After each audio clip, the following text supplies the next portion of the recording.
Good. We're recording. Oh man, this is my second in-person conversation.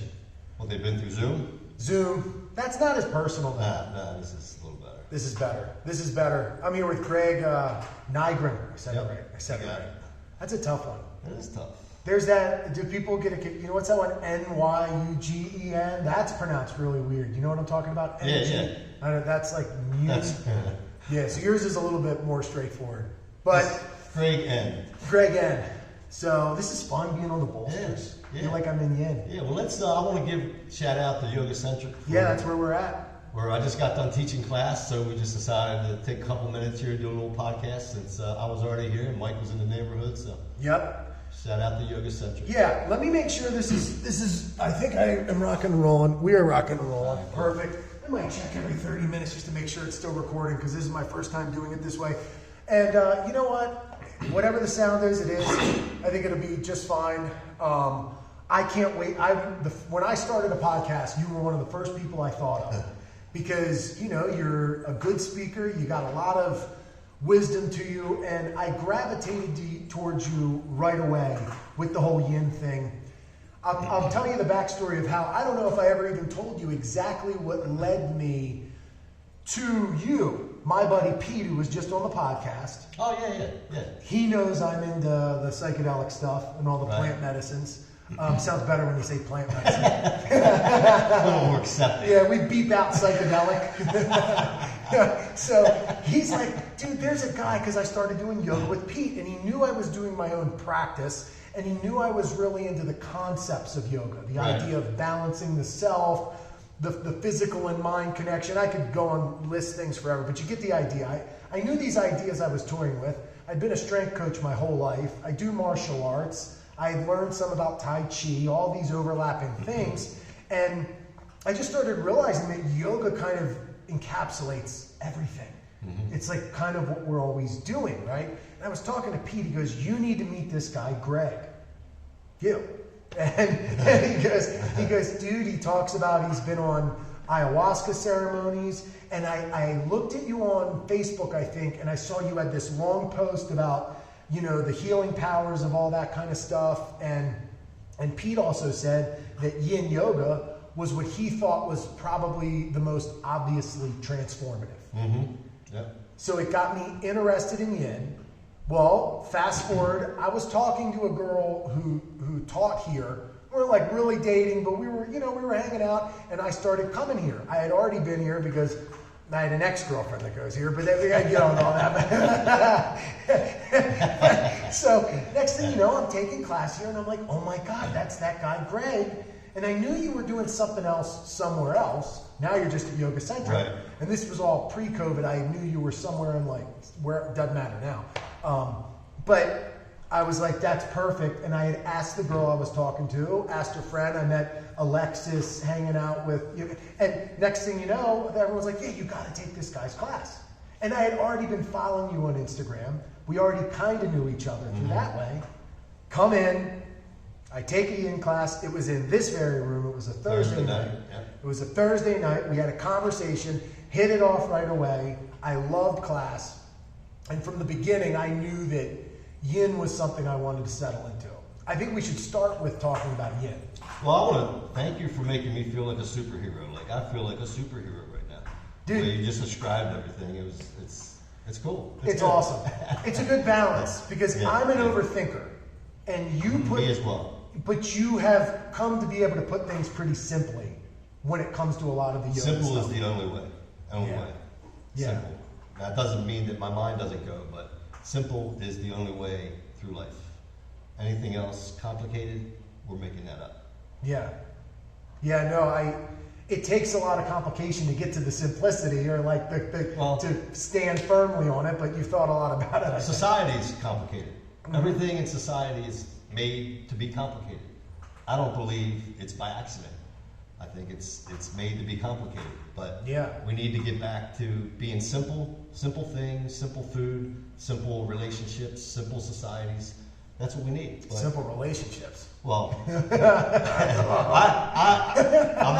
not going to go anywhere with that. But I don't mean just like romantic. We won't get the yin. I don't mean just romantic relationships. I know. But I will say that I'm in a relationship right now that is very simple. Yeah. Never had a simple relationship in 58 years. But anyway, so. You have to teach me about that too. No, you gotta just get your ass kicked however many times before you figure it out. All right, yin.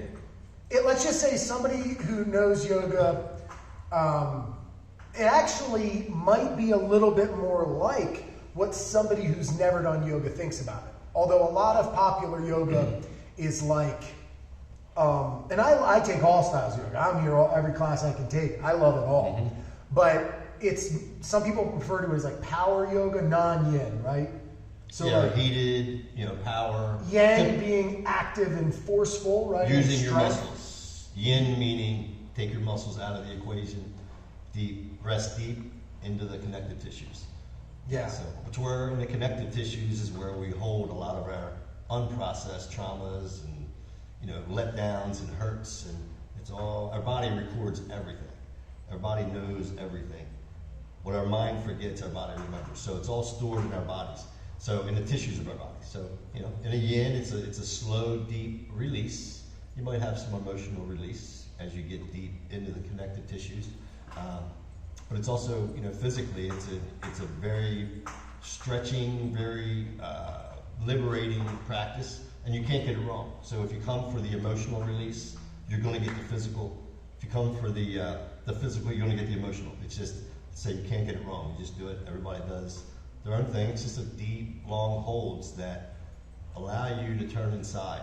When you're in that posture and you're holding a posture or a pose for 5 minutes, a lot of things go through your head. You want to get out, one thing. You want to stop it. You want to get out of the pose. But to be able to sink in and breathe your way through that discomfort is that's what a gold is. That's the power of it. Yeah. As I've gotten better at yin, I've realized like one of the good litmus tests as to whether or not you're doing it is whether or not it's getting harder and harder to spend time in it, or if it's getting easier and easier to spend time in it. Yeah. Well, you've jumped right in. You're right there.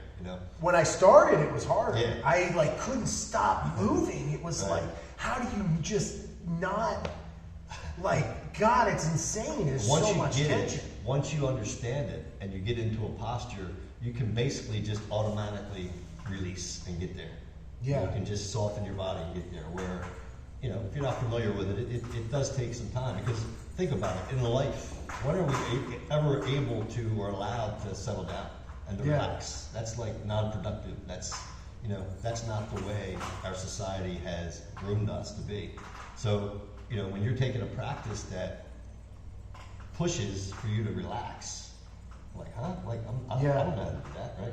So it's a little foreign to a lot of people, but it's just wonderful. Something you touch on that I think is fascinating is you bring up how it's whether you're there for the physical or you're there for the spiritual, right, or whatever you're there for, you're going to get it all. You get it all. Yeah. You get it all. It's all one piece. And I'm sure people that come to my class are there for the physical. They're coming for that. Maybe they run, maybe they weight train, and they want to get deep stretches to get into those connective tissues, not necessarily for the release, but just the stretch. Yeah. But if you're there for that, you're going to get the other, and vice versa. It's just the way it is. Yeah, and at first it's really hard to. If you got a lot of muscular tension, like a lot of men, it's hard to get into that place where you feel like you're at the connective tissue. I think men could really use yin. Oh, no doubt. Like, I used to teach at a gym, and I would walk around the gym saying, hey man, you need to come to my class. You need to come to my class. Because everybody's all jacked up. And I remember the first class, it was like 30 people in there. And I was in pigeon pose, and I looked around, I was like, whoa. People were jacked. They couldn't even get their hip even close to the ground, So, it's definitely for people that are physically active, it's the perfect balance. Yeah. Yeah. So since I've started taking it, and this is a common thing, like you say you kind of find an intensity that might be about a 6, and then drop it down a little. Drop it down a little. You learn how to take a 6 down to like a 3 or a 6 down to a 4. And then you can make the choice then whether you want to stay at that 2 or 3 or whether you want to drop down a little deeper, come back up to a 6 or 7 and then allow that to settle, maybe work your way back up, or you just settle down and you stay at a 1 or 2 the whole time. It doesn't really matter. Did Yin attract you to things like the ayahuasca, or did ayahuasca attract you to things like Yin? I don't know that either one attracted me to the other, but I did do ayahuasca. Actually, when I was in Peru my first time, that is where my first ever yoga class in this open building that was about 150 degrees in the jungle, and that's where I did my first yoga class. And then when I came back from that trip, I started taking classes regularly. You know, regular, not Yin, just regular vinyasa flows, yeah. And then here at Yoga Centric, I don't even believe I was teaching here yet. I wasn't. I was doing my own thing.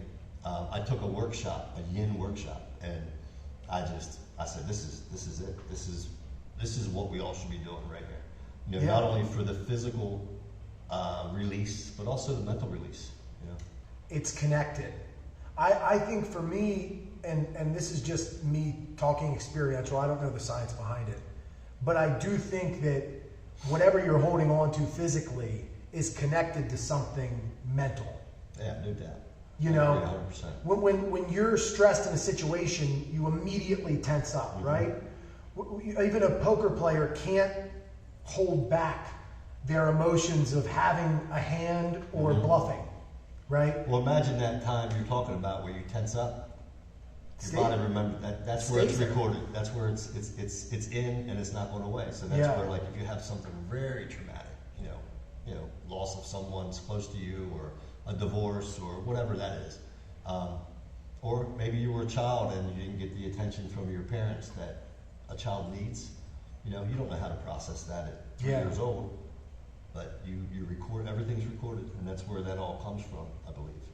Do you get a lot of people who talk about stuff like that coming out during the Yin? Have you had much of that yet? I wouldn't say regularly, but I've had quite a few people come to me after class and say during Shavasana or during Pigeon, they just started crying. And like that's the biggest compliment I can get as a teacher, is that they were able to relax that much and release, to bring tears. Tears, you know, crying is the best purge of all. You know, it's the most efficient to get that stuff out. So yeah, I mean, it's not regularly, but you know, quite a few. Yeah. I've definitely had some things that are clearly linked, but it's not so obvious. Like, the most traumatic things that I can think of are not the things that, like, are stuck inside me as much. Like, things that come out of me when I'm in the middle of a class, when I'm deep in a position, it might just be like, whoa, you're a lot like your dad. Boom, you know? And then like you sink in deeper, and it's like, what the hell, man? Where did that come from, right? Because I did the gongs last. So Greg also does the gongs. Gong meditation. Gong meditation. I did one last night. Yeah. That was perfect timing to be able to make the one last night. Mike is the only guy that when we do a gong meditation, he comes to him pretty regularly, that before I even strike the gong the first time, he's in the corner in a position where I know he's deep, he's gone. Wherever he is, he's gone. He don't even need the gong. So he's ready and prepared to go on from there. It's a lot of fun. I looked over last night at the end, he's laying on his back with one of these big orange bolsters like this, and his head's on a block or something, just hugging the bolster. And I was like, that's great, that's great. Yeah. I don't know where you were, but it looked like you were someplace pretty cool. Last night, I just, you know, I thought about a lot of things that I didn't consciously think about, and it's not like what would cross. If I was sitting at the NBA waiting to go up, it's not the same stuff I would think about as I'm sitting in a gong. You know, I had the revelation that we don't spend a lot of time awake with our eyes closed. No. And Yin and the gongs, you spend a lot of time awake with your eyes closed. You do both. Yeah. So I was thinking that's big, because if your eyes are closed and you're awake, a lot of times you're pissed off that you're not asleep. you're in your bed at night, you know. And yeah, and that's a good point, because during class, classes are pretty large. Not the gongs, but yin. I encourage the students to close their eyes. So I'll walk around, and I might get a handful out of the class that eyes are wide open. Like it's not comforting for them to close their eyes, because when you do close your eyes, you have to just spend some time with yourself.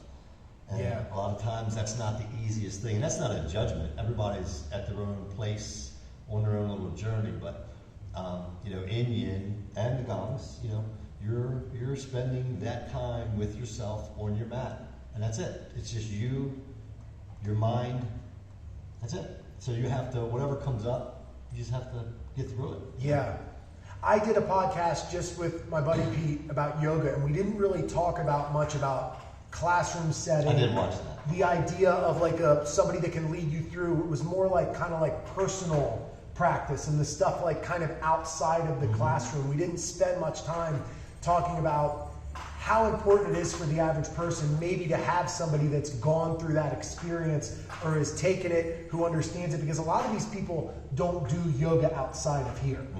This is their only place of practice. Right. I'm a different person, where I was doing it before jiu-jitsu, after jiu-jitsu, nights before bed. I was practicing on my own. Right. But the average person, they don't have time to do it. And then also, you kind of have to be inspired. Like, it's easy for me to say, just think about balancing yourself and unwinding, but what's the average person going to do with that? Right. But it's like your job to kind of take them on this journey and show them the possibilities. You go over these concepts, you go over these ideas like, hey, there's no wrong way to do it, you kind of say these things, and over time, then they can have the wisdom or draw from it. And it is interesting, no matter how much solo stuff I do, I would never do this on my own. I would never do the yin class on my own. That would be tough. Like, I do it regularly on my own. Phew. But what you said, I feel like my yin class is about 25%, 20% yoga.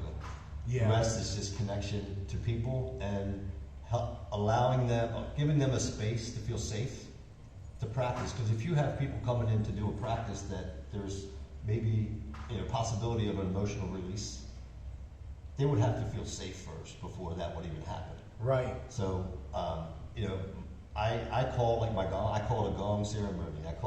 Actually my yin classes, I consider it a ceremony.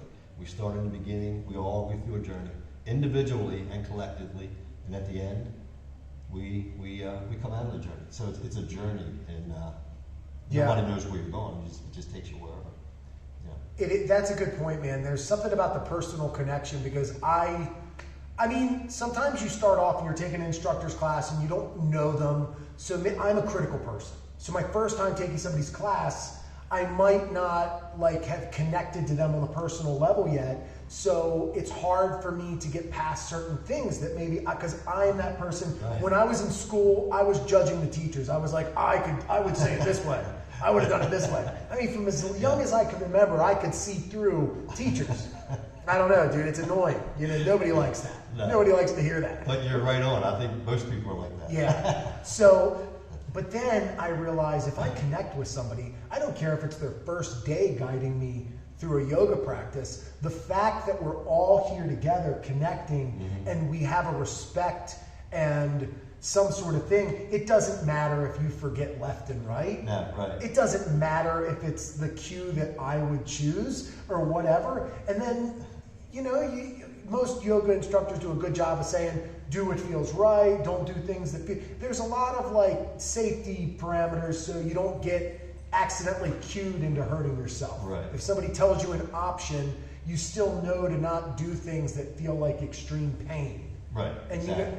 So there are a lot of interesting parameters, and it's very important. This classroom setting is very interesting, and I had done years of my own yoga practice with only doing a few classes. So I've taken my yoga game way up, having it, and you learn something from each person, you connect on people in a different way, and you almost feel like you're more like them. When you take a class with a certain person, you kind of, that, at least maybe because I have just weird empathy or whatever, you embody that person a little bit. So it's not even about like needing to be the guru of all gurus. It's not. No, I think it's a lot has to do with community. And when you're in a class setting, you have that community. Everybody's in it together. And you know, whether you realize it or not, everybody's sharing themselves in that practice. So whatever they're thinking, whatever they're feeling, it doesn't just stop at them. That room is full of everybody's feelings and emotions and love.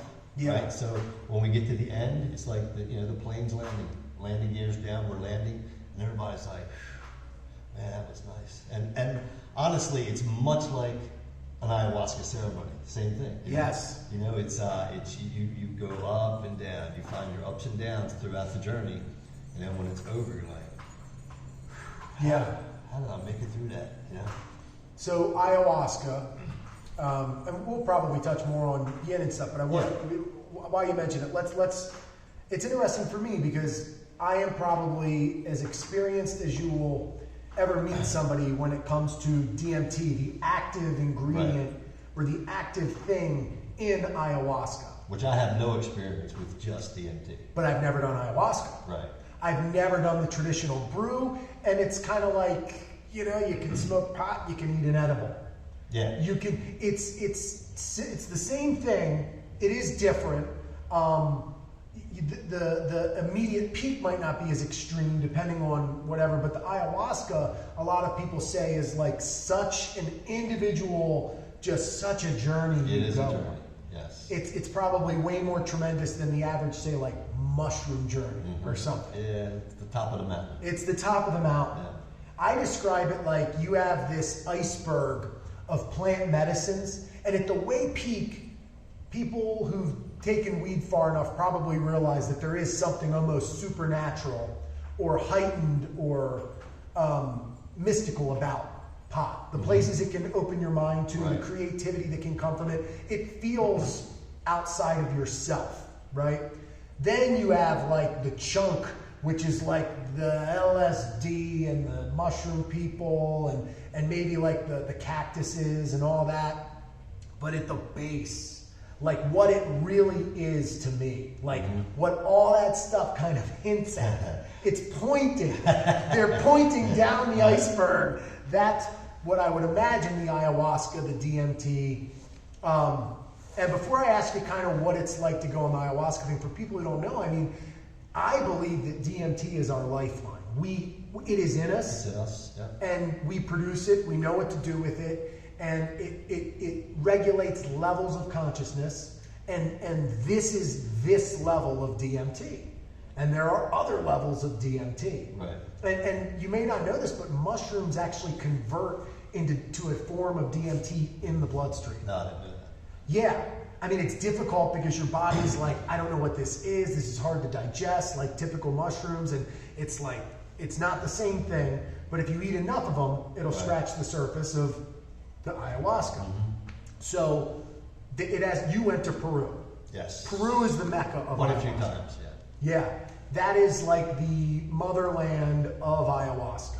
It's where they say that the plants told them how to mix the ayahuasca with the whatever, and next thing you know, they're brewing it, and then now they're getting taught tenfold of things. You know, that seems like that's lightweight compared to what you actually get taught once you take the stuff. You know. Well, that's why they're called plant medicines or a plant teacher, right? So you're basically in South America, not just Peru, but Peru's where the Shipibos are, in the jungle, and that's where I went, the Shipibo tribe. So they've been doing it for however long. Hundreds of years, maybe thousands, I don't know. But so even the shamans, when you do a ceremony in an ayahuasca ceremony, it is a ceremony. It's a spiritual. You're looking for some spiritual guidance in some way, some part of your life. It's not a party. It's actually, if anybody that goes to Peru looking for a party, they're going to be very disappointed in what they find. But the shamans themselves, when they're becoming shamans, they spend months, 6 months, a year, whatever, in isolation, drinking the ayahuasca, and that's when the plant spirits come to them. And during ceremony, the shamans sing ikaros, which are their own personal songs given to them by the plants. Yeah. And just real fast, while we're talking about ikaro, when you're in ceremony, and like the gongs, you start playing them very erratically. You lift it takes you up, right, and then you slow down, it brings you down. Well, the ikaros do the same thing. When you're in ceremony and the shaman starts singing, it's like a blast off to the moon. And then you're up there and you're like, please stop, please stop, please stop. And then when they stop singing, it just brings. Now you're not telling them personally; you're saying it in your mind. Right. It's pretty powerful, very very intense. So the songs they get from the plants, they sing during ceremony, which has a direct effect on where you go in your journey. That is, I can kind of relate. I've heard music. If you don't have music on and you are plopped into a DMT experience, there is something. Right. But I don't think I've ever been able to like replicate it. Mm-hmm. And but I know it when I hear it, and I know that's what it is. Right. But I kind of forget it. It has that effect on you. You're saying. I know this is that music, this is that sound again. I'm in that place. Okay, gotcha. I'm like, oh, this again. Right. Yeah, right, exactly.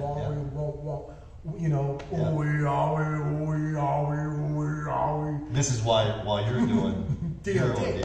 Yeah. Now I'll tell you this though, you come to the Casa de Terp and do some DMT, it is a party. That's the energy this shaman brings, baby.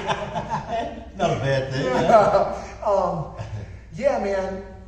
And people, I mean, it is intense, right? It's it can go from 6 to 8. The last time I went, I was into medicine probably 10 hours, and it can be,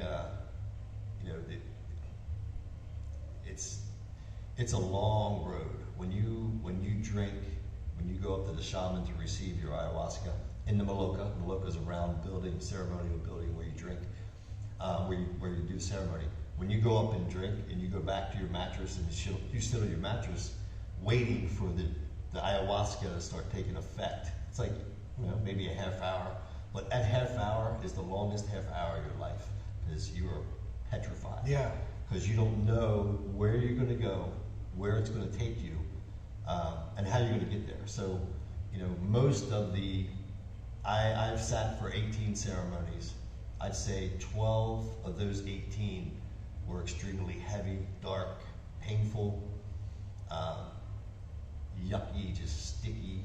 But I kept going back because I just feel like I was called to do that. And my last time down 2 years ago, I got everything I needed.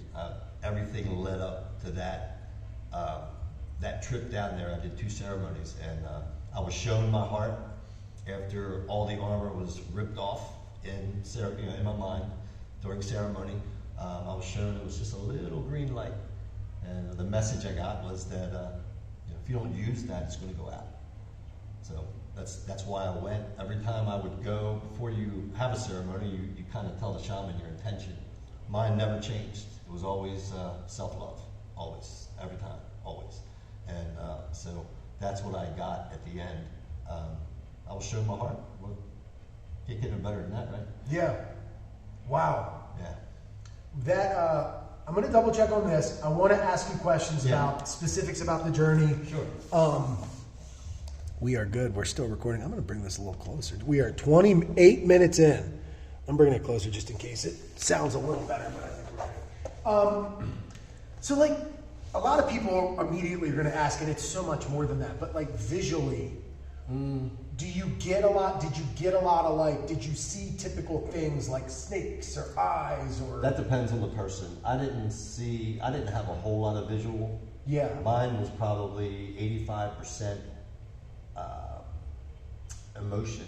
I felt everything, which I think I'd rather see shit than feel shit, right? But but there are people that, there's been guys, because when you go, there's 18 to 20 people for that week or 2 weeks, however long you go, or in the Maloka, and you guys do ceremony together. So they're from all over the world. So everybody comes in for this purpose, and I believe every individual that found their way to Peru was called there. and now everybody's gone back to their cities, countries, whatever, and they're all just another candle lit. Yeah. And I believe that's why everyone has been called, and everyone has done it, has been called, and I believe there's a reason. I mean, look around right now. You know, it's time to wake up. Yeah. And let your heart shine. I think that people assume that the revelation is this, oh my God, I saw this stuff I could never imagine. And I've gotten a lot of that. But the most important things are the messages like what you got, like being shown your heart, like feeling these things come up. Yeah.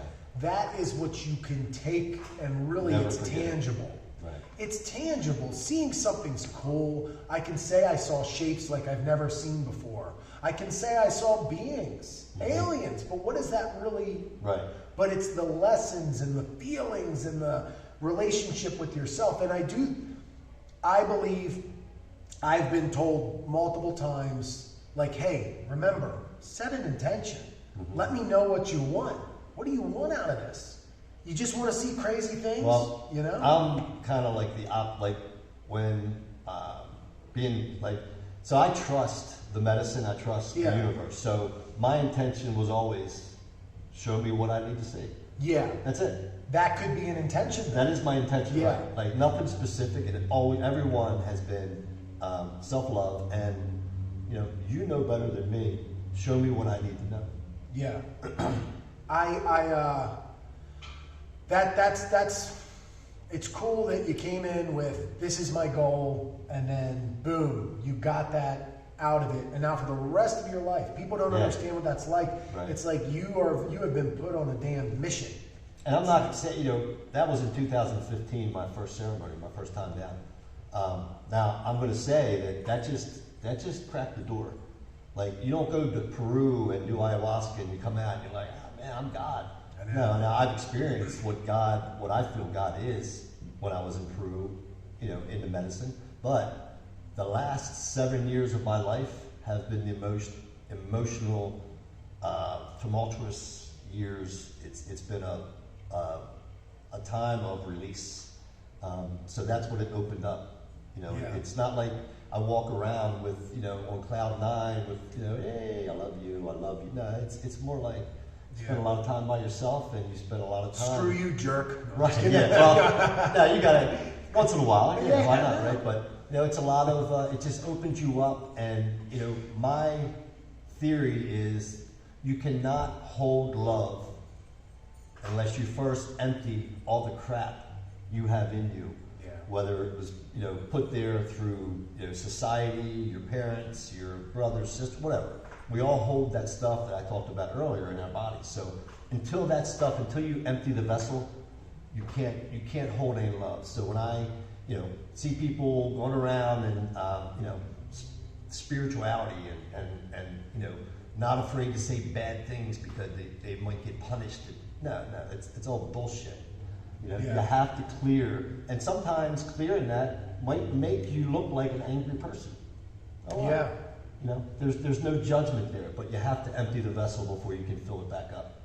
It's honest though, too. It puts you in it like you're living your life through an honest thing. It doesn't mean every time you're frustrated with something, it means that it's so right and that person's definitively wrong or whatever, but it's an important part of your individual piece on this place is to be honest with the situation. Well, and collectively, honesty is powerful. Yeah, well, just think about like the person that feels anger or disappointment and just keeps it inside, doesn't let it out. Well, they're the ones that are going to come to my yin class for their release, But just to express. Now, I'm not saying to express in a vulgar way and to put people down, although maybe sometimes that happens. But I also believe that no matter what anyone says to you, it's up to you to process that and handle it. Because if you are triggered by I don't care what anybody says about you, it could be the worst thing. If you're triggered by that, you need to fix why you were triggered by that. Yeah. It's not their fault, it's your fault that you reacted that way. So that's where the work is. Nobody wants to do that work. That's individual work, and it's painful. And then you have to approach the ego, and you have to say, wait a minute, you're wrong. Huh? Ego's wrong. You'll get smashed.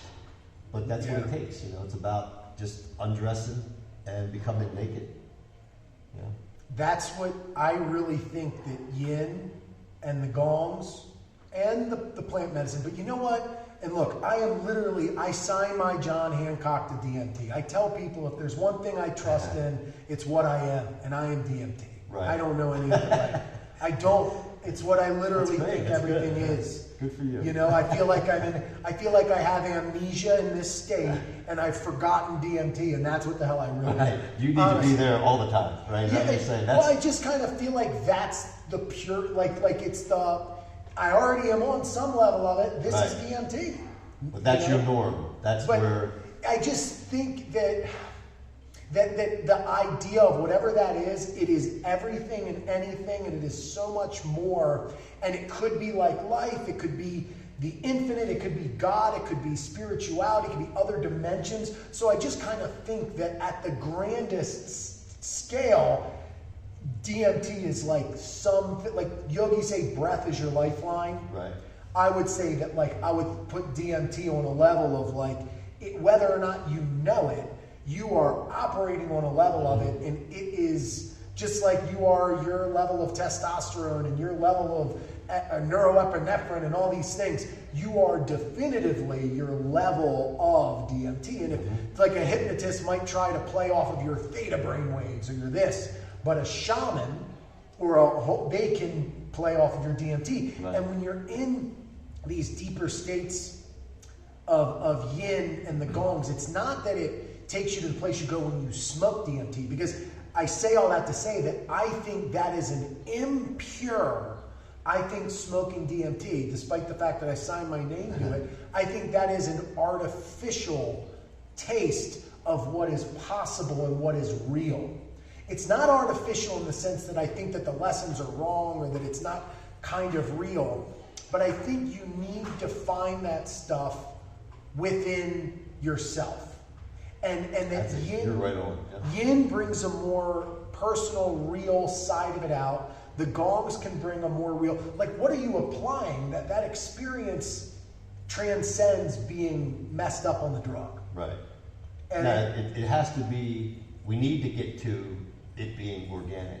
So, same with me, we've gone to Peru. I don't go to Peru to escape here. Yeah. I go to Peru to gain more knowledge, but then to integrate when I come back. So yeah. Integration. You hit it right on. When you can take those lessons and apply them to your life without any substance going in your body, that's the key. In my life, it's how can I integrate this stuff, right? So you could even take something like MDMA, which is like the street drug ecstasy, but it's not really MDMA 90-something% of the time.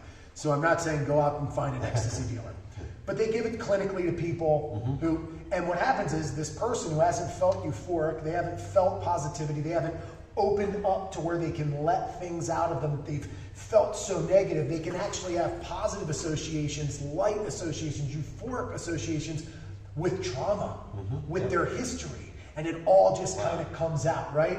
And then for the rest of their life, it's about whether or not they try to apply that, whether or not they try to embody that, to know that they can be that way and not rely on the drug. Right. Because your sober state, you at the most internal, stripped to the core, that is the part that needs to apply the lessons, I think, from the medicines. Now you're right on, absolutely, 100%. So for the rest of your life, you flick dominoes in Peru, and you're still taking it and running with it. Yeah, and the integration, especially from something as extreme as ayahuasca experience, it's very difficult to integrate. When my first week back in 2015 when I came back, I took a month off work because I couldn't function in whatever this society with experiencing what I just experienced, what is I believe to be real reality. Right. And you're coming back to this, I say, fake existence. And how do you live in that, or function in that. So it's all about integration. Now later on, my last time I went, I came back, I was fine. Right. It's just that first initial integration, I think, is the most important. But yeah, we need to look at ways to get to that state organically. Like you said. And you can I think that if there was a way to get it out of a yoga sort of thing, it is that just don't think that you need to suddenly, if your knees hit the ground on a butterfly, or like, you know what I mean? Mm-hmm. Or your heels hit the ground on a downward dog, you figured it out. Right. That now you are that person you've always hoped to be. Well, then you just blew. You better start all over again. And work your way through, because that's, obviously that's not. I actually mentioned this a little in the last podcast, but I like looking at them dudes, street performers, and they stay in one position, and they're zen. They don't care about the angles. Right. They don't care to be but they're balanced, they're serene, they're deep within themselves. It's all a posture. That's interesting. Yeah, you're right. It's all a posture. Right. Yeah. If I'm breathing a certain way right now, and I'm feeling a certain way, and I'm sensing from a certain way, and I'm carrying a certain awareness, it's to me, it's the real form of yoga. Mm-hmm. When do you stop doing it? You only learn to do more and more of it. Right. And this is the thing that I think that the plant medicines really showed me, that other parts of my life show me, whether it's being a martial artist, whether it's being a coach or a guide for others, because I've been a coach my whole life. Mm-hmm. Now, when you do that, you're shaking hands with a higher moral inner code. Maybe when you become a parent, when you do these things, but I think ayahuasca, the DMT, all that, spirituality, you now know of something greater, that if you become a angry drunk that yells at your girlfriend and is, dismisses this and becomes destructive, you now feel the brevity more. I love your wisdom, because you are right on, man. You're right on. You made a deal with something. It's almost like, yes, you did. You made that deal, and whether you realize that or not, you did. Yeah. And so you can't. I won't say you can't, but it's hard for that moral compass to then go the other direction, because what you've just experienced is God. And, once you experience God, you want nothing but God. That's it. Yes. It's not like you want to, now I need to be a good person now. No, it's not like that. It's like, no, now I'm drawn to this, and I know this is real. I know it in my heart, in my soul, this is real. That's where I want to go. So it's not, it feels so real, so authentic, so much like this is what life is supposed to be like, right? And to turn the other way, it's not even in your mind anymore. It changes you that way, right? Yeah, that is very, very spot on. It's like, you get in touch with that, you become it, or you make a deal with it, and you just want that higher level. Yeah. And the second you succumb to turning away from it, not only are you less, you know that it's watching. Right. It knows. And it's deep within inside of all of us. Yes, it is. You already knew a lot of these things that are being taught to you. Well, you that stuff, deep down. That stuff, your DMT and the ayahuasca and mushrooms, even weed, weed done in a proper setting is acceptable. I think weed done every day, to escape rather than to learn is not the way. But what was I going to say? You were just saying that the way to learn from these things, or to get a taste of that going to that next level. Yeah. What I was going to say is that, I mentioned a little bit earlier, it's like, you see what's pure, and you cannot deny that on a soul level, on a heart level. Like when you feel that presence of, whether you call it God or the universe or whatever, and because you feel it, that's real. Like it's not an accident that you were drawn to that. Yeah. Right? But there could be some fakeness in all that as well, when the spiritual community says, I can't do that because they said this is bad, or I can't do this because this is bad. That's being inauthentic to yourself. spirituality exists within you. Yes. So just because they say this or that, you know, I'm a vegan now. Nothing against vegans. I'm a vegan because that's the way it's supposed to be. Well, right. You know, that's cool, but it's inauthentic unless you're following that light and you feel in your heart that eating an animal is bad. Right. That's authentic. Okay, so you know, we have to be authentic and not inauthentic. And you know, I don't know what in the world is authentic or inauthentic. I just know what I feel and what I'm drawn to. Now that doesn't mean that everything I'm drawn to is right. It's right for me, right?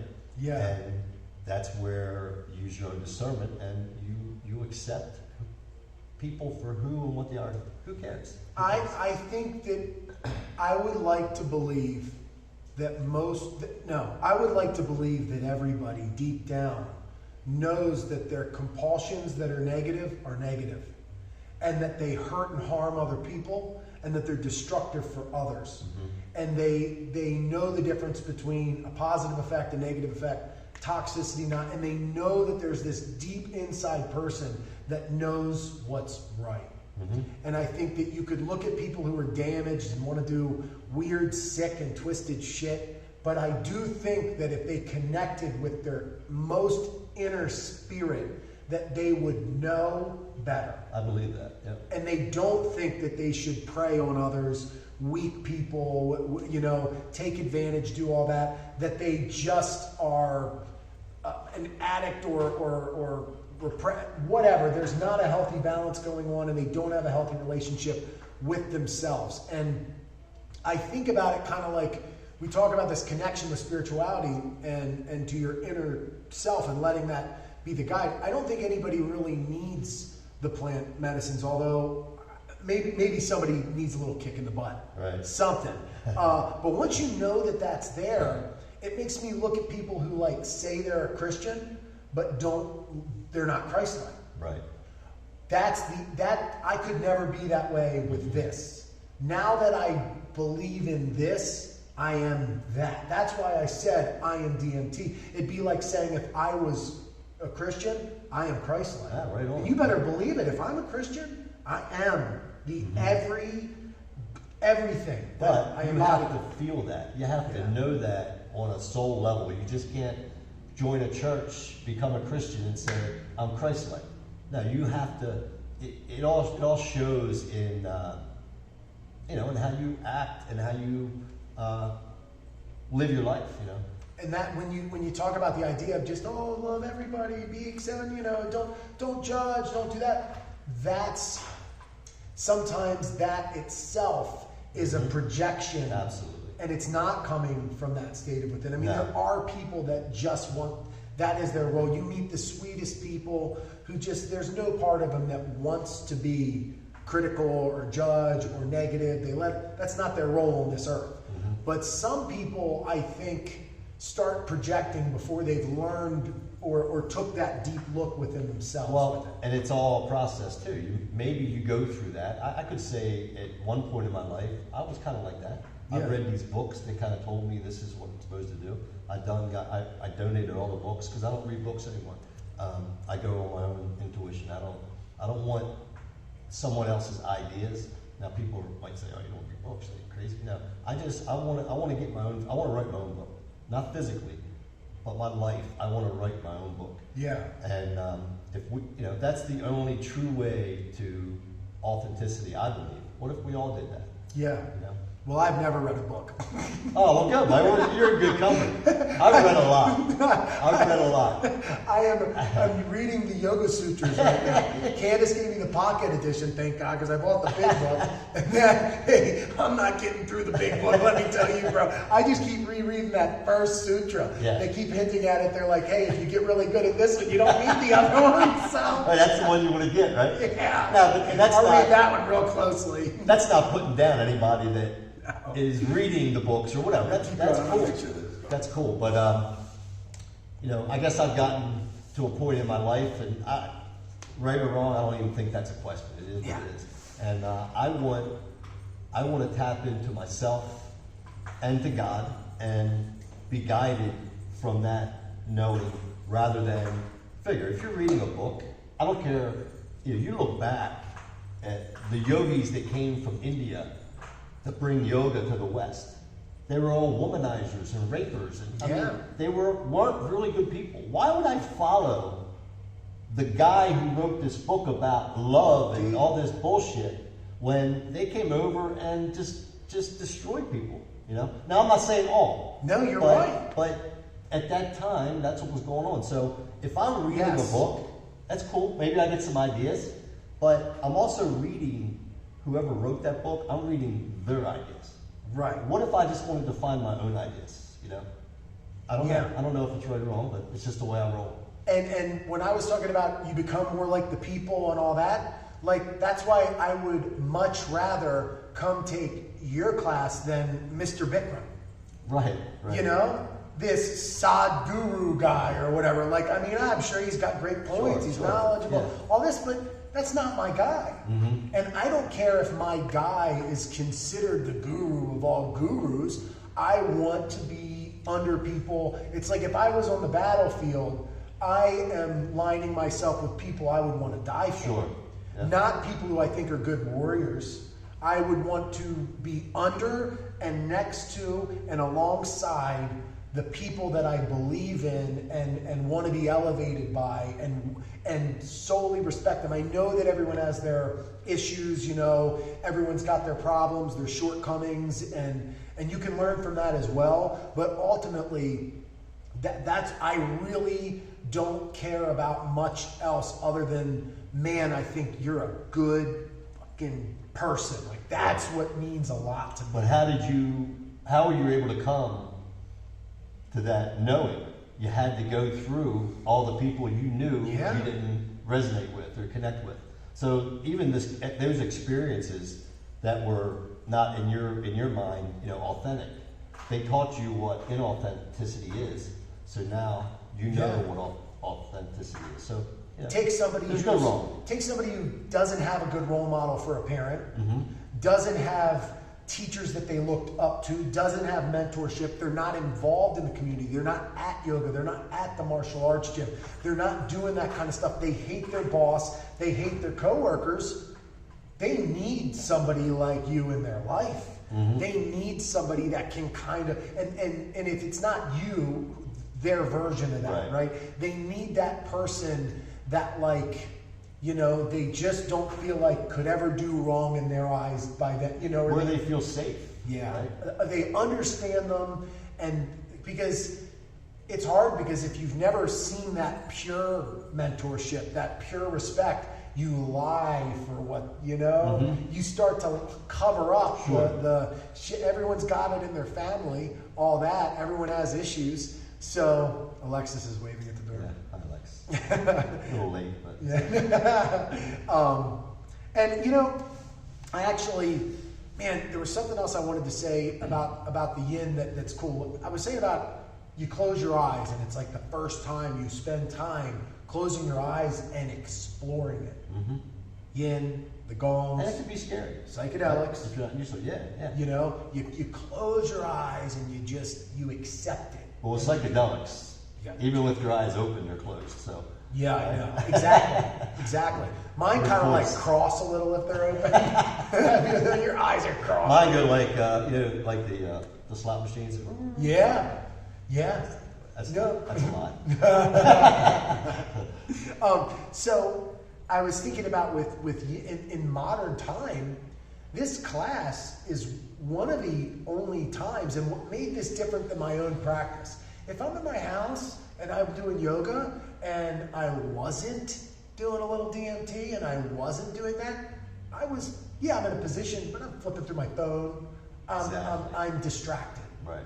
We're so distracted. Yes, absolutely. And you're multitasking and you're doing other stuff and you're replying to texts. Like, to just come in here, to come into the studio and do a practice where everything else is gone and there's no access, nobody has access to you, you're there with yourself and you're in your own space. I like to get up in the front damn corner where I am just me. Yeah. I don't care if people are looking at me, but I don't want to be distracted. I'm too easily distracted. Right, so there's nobody in front that if you do have your eyes open, you can see. It's a good practice. Sometimes I like to just pick a different spot to do it, but like I like the idea of it's just me and getting comfortable with just exploring my own space, but knowing that we're all kind of on our own little magic carpet. You know? Innately, I think that's why so many people are drawn to Yin.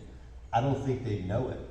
But to be able to connect with yourself without those distractions, that's your soul talking. That's you talking. This is what's real right here. It's not not necessarily the Yin practice, but spending that time with yourself for that hour, 15 minutes. That's where we were born from. That space, right? So that's the space of creation. That's it. It feels, whether we know it or not, it feels natural, It feels familiar. When you clear all of that stuff that you're holding on to, when you talked about like just wanting to be connected to God or that whatever your sense of God is, I really think about the idea of when you strip it all down, when you're done being worked up about whatever you're worked up about, when you're done being the defense mechanisms that have been built into you that are a reaction to whatever, when you really strip it and you're not on your foot, you're not here, God comes out of you, just like an animal. The instinct that's in you. We don't have a strong relationship with that, and I think that is something like, where do these thoughts come from when the gongs are going? Because I've been there. We didn't talk about it, but there have been people who were like, there was a lion sitting on my mat. I saw my daughter or my mom. And it's not like, hey, just sit there and imagine your mom. Right. It comes to you. And it doesn't come to you like I said, it's not coming to you when you're driving. Well, it's just what we talked about in the beginning here about, keeping things simple and not complicated, right? Yeah. So, in a Yin class, in a gong ceremony, it's as simple as it can be. It's you. That's it. It's you in your mind and the gongs or the Yin practice, but ultimately it's you on your mat by yourself, with yourself, where there is no distraction. So what is that? That's perfect. It clears the space for what is us anyway, which is God. We are that, So it clears away all the cobwebs, and then we can see through the curtain. Oh, okay, it feels familiar. Yeah, and it's easy to get distracted by things that are less you in a yoga class even. It's easy to get distracted by trying to breathe with your belly, trying to stabilize through the core, trying to tuck your pelvis this way, trying to have your toes this, your heel this way, your foot exactly lined up to the ground and your pelvic. It's so easy to get distracted by the other stuff. And that's why in my class, I don't discourage that, but I do encourage simplicity. So, if we're doing, neck rolls, and I say start inhaling back and then exhale this way, and I say, if you get the inhale and exhale mixed up, who cares? Just go with it, right? If you are on the mat and you're looking at your foot in Warrior 2, your back foot, and you can't feel that the outer edge of your foot is on the mat, but you keep looking because you want to make sure it looks right, you've missed the entire practice. You've tarnished the entire practice. Yeah. There are good guidelines, but that's not what it's about. Yeah. It's that interconnection.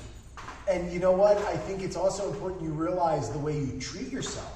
Mm-hmm. How do you react to the fact that you can't do it? Right. Are you mad at yourself? Are you disappointed that you can't? I think I like to try to laugh at the fact that I suck at some of it. Yeah. How many times do you're in a pose, not you laugh at stuff, but people in general, where they get into a pose and it's like the fifth time and they're like, you idiot! How many times do we got to do this before you get it? You're like, you turn into that child, right? You turn back to that child. So laughing through it is the only way, but keeping it simple. You can't get life wrong. You can't. Yeah. Even if you get it wrong and you end up in jail, you end up wherever, it's still not wrong. Yeah. It's just your path. Maybe you needed to experience these things to come back on top. Yeah. It's not wrong. Nothing's wrong. Now society has a habit of labeling things right, wrong. Nothing's wrong. You're living you live your life every day, and you can't get it wrong. You can't. Exactly, man. It just keeps going forward, and whatever happened. I'll tell you, it is funny when you talk about the laughing thing. I don't trust gurus that sustain from fun and laughter. Right, and absolutely. I don't trust them. I don't trust people that are like, I get it. Some people are born differently, different cultures, but I know. I really love the idea of just being able to have fun. But I think in that sense, what you just said about, sitting, you're supposed to sit a certain way, where did they read that? Yeah. That's not coming from their heart, right? If I have to go to a yoga class and I have to sit like this, I always say sit up tall. If you're hunched over, then stay hunched over. I'm not going to force you to do anything, but when you have to stay rigid because that's what the book says, you've missed the point. Yeah. It's a lot of the wise people say that if it's uncomfortable, then that's a good sign to do it a different way. Right. Searching for something like comfort is a hell of a practice. Sure. Searching for something like enjoyment and all that love, that is something good to search for. Sure. We only have so much time. We'll do another 5-10 minutes or something. When somebody first comes into Yin and they go to do it, what kind of things do you like what would keep somebody from wanting to go through it? Do they just want to get a workout? Do they want to? No, they don't. They know that my Yin class is not a workout. It is on a very... People that are shy away from it just want to come to yoga to get a workout, is what I'm asking. That's what I would say. Now, I don't know that to be fact, but I would say that given the opportunity to go to a vinyasa hot yoga class or a Yin class, and you only have 2 days this week you can go to yoga, they want to go to the workout. They want to get the workout in as they're doing the yoga, which is not wrong. No, right? It's great. I come to a lot of I love it. But I will say that the people that or anybody that ends up coming to the Yin class, when it's done, they get it. They're like, because when you tell somebody you're doing a meditative practice, it's basically an hour and 15 minutes of postures holding for extended period of time, and you kind of go into a meditative state. They're like, because what are you taught in meditation? All right, you got to sit like this, sit up tall. And you have to eliminate this out of your head and this and go this way and that way. And then by the time you figure all that out, you don't even want to meditate anymore, right? So once they take the class and they understand what it is and they feel how relaxed they are when they leave, then they start coming regularly, Yeah, that's it. It's just a misconception. Like anything, you don't know until you know. And right. If you've never done it and you've never been through it, it's easy to come up with a million reasons as to why you wouldn't like it or why you wouldn't see the benefit. Well, I think it also goes back to, what are we taught in society? As a society, if you're not moving fast and moving regularly, like rushing around, then you're not productive, you're lazy. Well, a Yin class is basically a lazy practice. Yeah. So, to go to a lazy practice, you're like, we're programmed to believe that the hustle and bustle is the way to success. I believe the opposite. Now, I didn't know that. I didn't believe that my whole life. I just probably started believing that a couple of years ago because I'm a little older now. And I understand that, we can relax our way places or we can force our way places. I'd rather go relaxing my way there. Yeah. What would 33-year-old Greg think of Greg now? Ooh, 33-year-old Greg. I had no idea. I had 3 kids, young kids. I was married. I had no idea. Probably just like any other 33-year-old that's married with kids and stuff, working. I can't even imagine what he would say right now, because he would have no idea if I told him what I'm doing, playing the gongs, doing yoga, going to Peru for Ayahuasca. He wouldn't even register. I was so far from where I am now as a person. You know, I don't want to say the knowings that I have now. I was just on autopilot, like many, 33-year-olds. But no, he wouldn't even see me because we would be at totally different frequencies or whatever. You know what I mean? I wouldn't even be in his sight of vision. And if I was, he'd turn away because, So it's never too late to know. It's never too late to start learning. It's never too late to figure more. And how are you?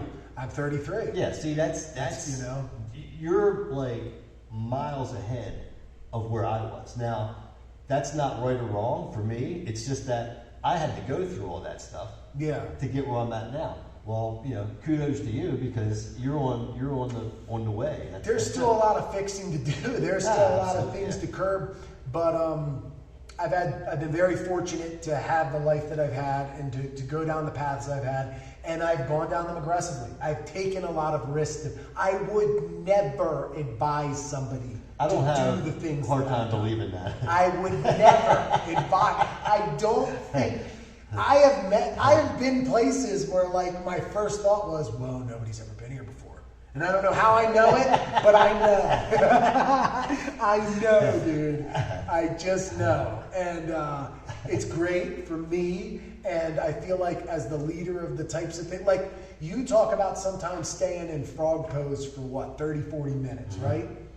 And that is a wisdom that you bring to the table when you're having people do frog pose for 5 minutes. Right. So if I'm going to be the guy that is sharing or explaining this stuff, I don't want them to come back at me with some stuff I haven't had to go through. Right. That's why the shamans go out in the jungle right. and spent 6 months just in that other state. Right. So it's just the way I am. I lead by the front line. If I'm ever going to teach somebody and go out there and have somebody coaching in a jiu-jitsu match or a combat sport, I better be the guy with hundreds of matches. Well, you're teaching. You would be teaching or doing whatever from experience, not from the words in the book. I like experiential. Go back to what we said before, right? I respect experiential knowledge, and I definitely can sense the difference. And this is not, and I hate even being critical of anything because it's not something from here. I meet a lot of yoga instructors. I've been in these circles for a lot of years, just never too close. And you do meet the people who are yoga, but it's just their work. Right. And behind the scenes, they are not yoga. And they don't have to think like me. We don't have to have conversations about it. But embodying it and experiencing it, and the fact that you practice on your own and you do these things on your own to be a better guide, the work you put in outside of the class builds for a better class. And you put a lot of effort into it. You think about the music you're going to put. It's very... And I try to be like that. That's probably why look, I gravitate towards a lot of instructors here. But immediately, you were the first Yin instructor I had. Yeah, it was fascinating. And it was, I could just tell, like, I just appreciated the attention to detail, the passion, the trying, what'd you say to me? I'm just trying to be the best yoga instructor I can be. Right. Trying to be the best yoga teacher I can be. I'll tell you, this is something I want to end on. One time you said something to me about yoga. We both have yoga analogies. I always describe it as every time I come to the class, I'm back at the front of that damn forest, and there's a never-ending forest on the other end. Right. And that's why I say sometimes I like to take 2 or 3 classes in a row, because I can keep exploring the forest. But even having to walk out and go to the bathroom, I walk back out of the forest a little. But I like to just keep going and going so I can see the depths of the forest. I don't just want to go on this little 3-mile hike every day. Right. I want to see what's in that forest. Yeah. And you have a good analogy of there's going into the caves of yoga. Yeah, for yin, if you think about like a vinyasa flow or an active flow, you're running up the side of the mountain, right? Well, with yin, you just kind of think about the yin is actually, you're walking up the mountain, but you're going into each of the caves and you're exploring your way up the mountain. So it's just it's a great analogy. Now, I got that from someone on YouTube that I was watching a yin video. Travis Elliott, if anybody checks out his yin videos, he's pretty good. Whatever, that's where I got that. Yeah, you get to a place, you accept it, and you go in deeper. Yeah. And sometimes you don't even choose to go in. You just go in. That's where it's taking you, right? Yeah. Like, you might you might think of something and not even consciously decide to check it out. But if that's where you're supposed to go at that moment, you're going to go there whether you decide to or not, right? Absolutely. Well, Greg, I don't know if there's anything else you want to say, but tell me. I got a lot to say, but we'll just get it. Your Instagram handle is Warriors Alchemy Yoga. Warrior Alchemy Yoga. Is it Warriors? Warriors, yeah. Warriors Alchemy Yoga. I love that name. That was something I knew before I knew you. I saw that name. I was like, yeah, that's a cool name. We're at Yoga Centric. Come on out. Yeah, I've had a lot of people come out. I know. Yeah, you brought the whole jiu-jitsu community here. I brought it, yeah. They love it. Everybody loves it. Great. It is. It's cool. I couldn't imagine not doing it now that I started it. Right. I think I'm going to just keep coming to classes forever. Well, you could probably put a cot back here because you're here enough. Right? So yeah, it's about to be busy time of work season, but in the winter, man, in like the fall, winter, and early spring, I can just come in a lot. So now, I mean, I'm still going to be in. But yeah, you're not going to miss it. Man. Yeah, you're gonna miss some, but you're gonna be working outside. But I will tell you this: something that yoga classes do. I think about everything the way I think about approaching a flow, a class, or whatever. My work day, the way I move, and that I try to be more yin-like or more balanced, more relaxed, more comfortable in everything I do. Well, just like when we're holding a pose, like an active pose, say an active twist, and you actively have to hold that pose using your muscles. But I always say you can hold the pose, but not hold the tension. Yeah. So you can still relax your body as you're holding the pose, right? But we get all tensed up, just wanting to hold it. We can just like relax into it. What about it's like sitting in your car? If you're uncomfortable sitting in your car, make it a yoga pose. Yeah. Take a. Figure it out. Just let it bleed away. Yeah. Well, let's just reverse engineer this shit. What am I doing that's making this uncomfortable? Yeah, absolutely. Why does this feel bad? I can make it feel all right. It's not that crazy of a position. Right. I'm sitting in my car. Well, Greg, it's been fun. We'll talk again. Peace. See y'all. Thank you.